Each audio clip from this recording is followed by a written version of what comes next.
Good evening, everyone. That's what I like to hear. Awesome. Absolutely awesome. It's really beneficial. Our speaker is an internationally acclaimed expert at increasing your communications effectiveness.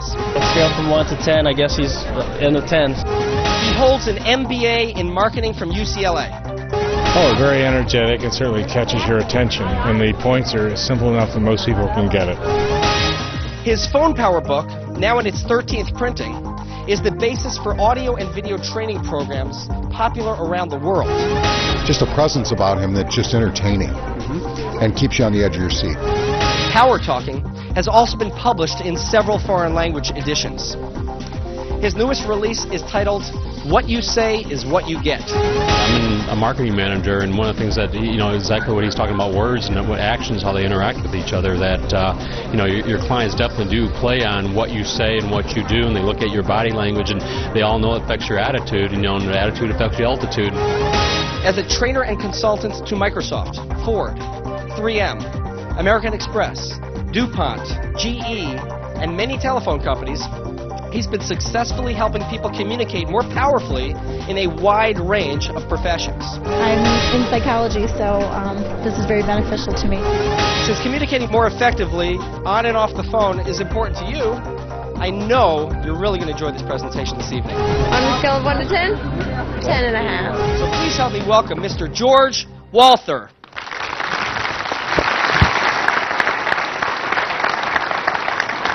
Thank you, Michael. Thank you very much. What a great day we've had today. Wasn't it beautiful? Don't you feel like your spirit is nurtured? You've had a great physical day, wonderful sunshine, and now we get to top it off with nourishing your mind tonight. And coming in, I had the opportunity to meet so many of you from such a range. We've got automobile designers, we've got realtors, financial services salespeople, mortgage brokers, Ford Financial is here, got a tremendous array. And the best news I can tell you is that regardless of your business, every single principle we touch on today is going to have direct application in your daily professional life and in your personal life. And this is not some academic, theoretical new idea that some professor cooked up.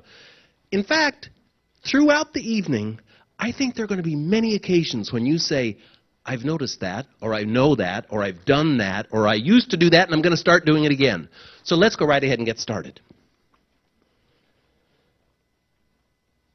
Okay, I could have started that way. Or maybe I could have said the same thing a different way.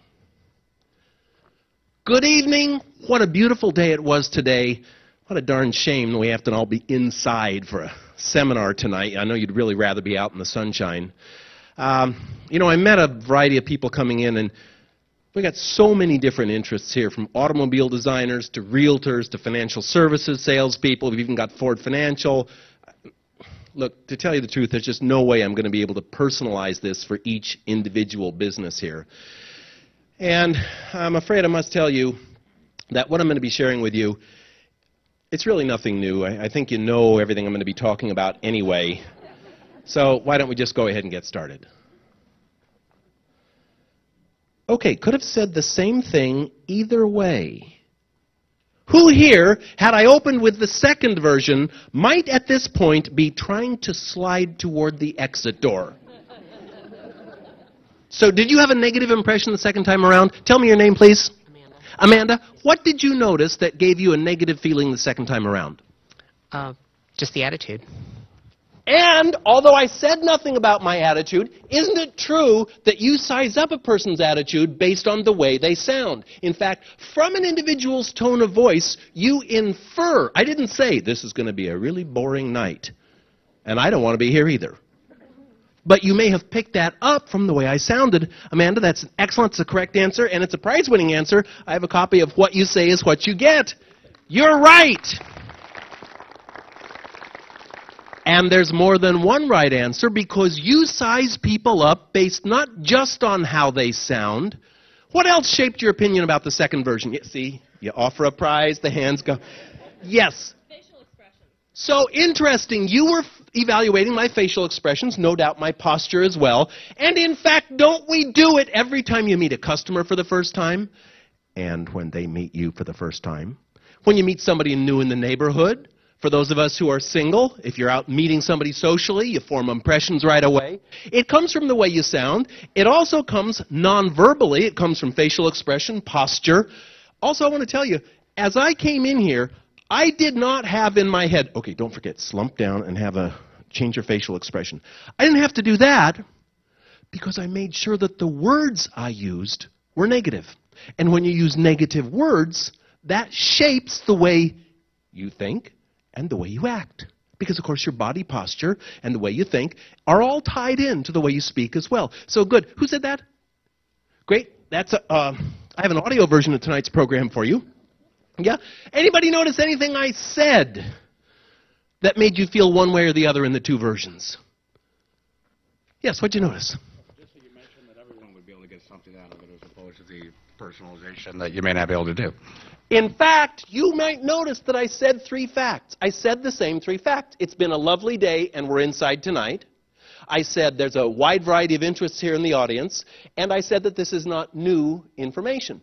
It's not the facts. I said the same 3 facts. It's the way you state the facts that shape the impression. Yes, that was a prize-winning answer. And this red cord is just going to look great on your phone. I'll explain why later. Hey, what you did with me is exactly what your customers do with you, what your colleagues do with you, what friends do with you, and of course what you do with them. You pay attention to those same 3 factors that you did with me. Before anybody opens his or her mouth, you're paying attention to the nonverbal messages. How's this person come across? What's their posture like? What's the facial expression? But it doesn't stop there, because then they open their mouths, and then you listen for how they speak. And you infer what their attitude is based on the way you interpret their tone of voice. And you definitely do also pay attention to the specific words they say. And they may be positive, they may be negative. Again, it's not the fact, it's the words used to convey the fact. You just did it with me. Obviously, it's an artificial situation. Your speaker comes in, you think, okay, it's a beautiful evening. I'm going to be with this person. Is this going to be a valuable experience or not? But it happens every time you meet anybody. We all size each other up. It's human nature. So here's my question. If those are the 3 factors that people use in evaluating you, which would be most important? How many people here believe in the power of positive thinking? Oh, unanimous, unanimous. So you know that whether you're a realtor or selling financial services or aiming to increase collections from people who are behind on their car payments, whatever it is, you know that the path to success is that after this program, you go to your office tomorrow, and you go like, I'm thinking so positive. Of course, it would be absurd to sit in the corner and think positively. That's not what brings about change. It's a crucial component, but thinking positively ain't going to do it. How about this? Who would say actions speak louder than words? Every hand up. And yet, don't you see people who have perfect posture, they have a stride of authority, when they shake hands, the firmness is perfect, the eye contact is ideal, everything's just right, and you're thinking, what a dork. This is a hollow shell. This is just someone going through the motions. There's no true substance inside.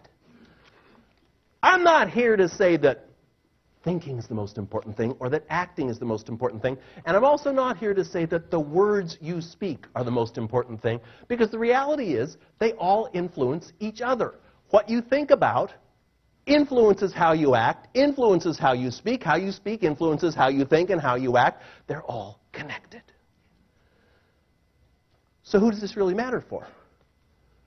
We're here, of course, representing our own interests, yet we have a team at work. We have a team that we are a part of. We certainly have customers. What about them? Where's the most important component there when it comes to communicating? Well, once again, they influence each other. If you have customers who speak negatively to a colleague, and the colleague's in the back room saying, oh, these customers are a pain in the butt, and then that rubs off on you, no doubt it affects your attitude, which rubs off on the next customer. In fact, they're all connected. What's going on in your mind, what's going on in your mouth, what's going on in your body, all are connected. Now, I know what happens when you come to a program like this.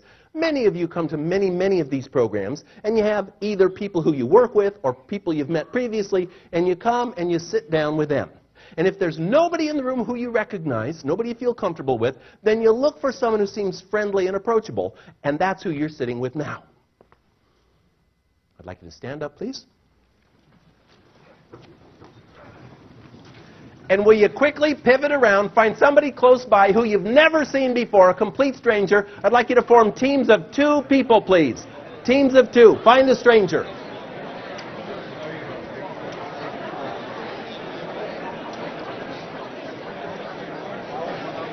Okay, we're going to do teams of 2, so just find one partner.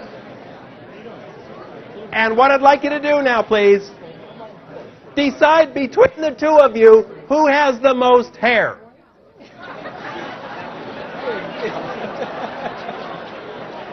Okay? The one with the most hair. Listen carefully. Those of you with more hair, you get a speaking role in just a moment. Those of you with less hair, here's the job I have for you. When your partner starts talking to you in a minute, pay total attention to what your partner says. Don't interrupt, don't let your mind wander, don't contribute your thoughts, don't agree. Just remain silent, but totally stick with your partner. Listen to everything she or he says. That's for those of you with less hair. Those of you with more hair, when I say go, what I'd like you to do is tell your partner everything you can think of to say about your personal, all-time, absolute favorite dessert item. I want you to tell your partner, please, what's your favorite dessert? Why do you like it so much? What are the key ingredients? What did your grandmother used to put in it? Where was the best one you ever had? What's the texture, the flavor, the smell? Tell them everything about your favorite dessert. Those of you with less hair, silently listen. Okay, ready? Hairy people, go!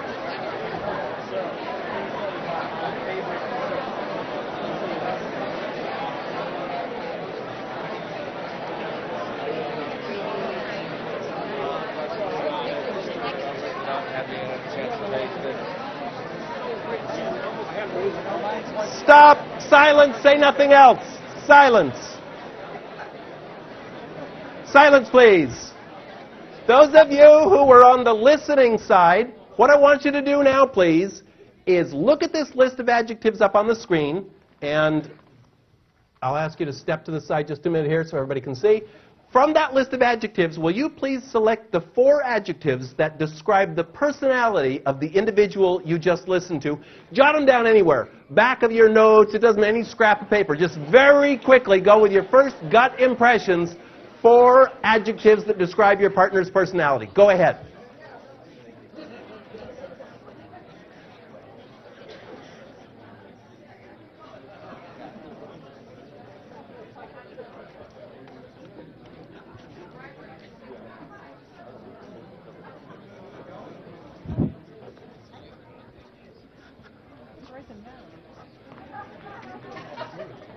Okay, hey, if you're not done yet, you're doing it wrong.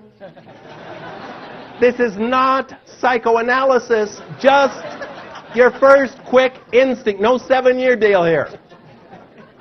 Okay, now, will you take your seat, please, or kneel down, stay close to your partner, because what I want you to do now is tell your partner exactly why you picked each of those words. I want you to tell them not just what the words were, but what caused you to say those words? Hell, we better do this by example. Let me do this by example. Let's see. What is your name, please? Mark. Mark, you're our first volunteer. Please stand up. And your partner is who? Sue. Sue. Did you know Sue before? No. Okay, great.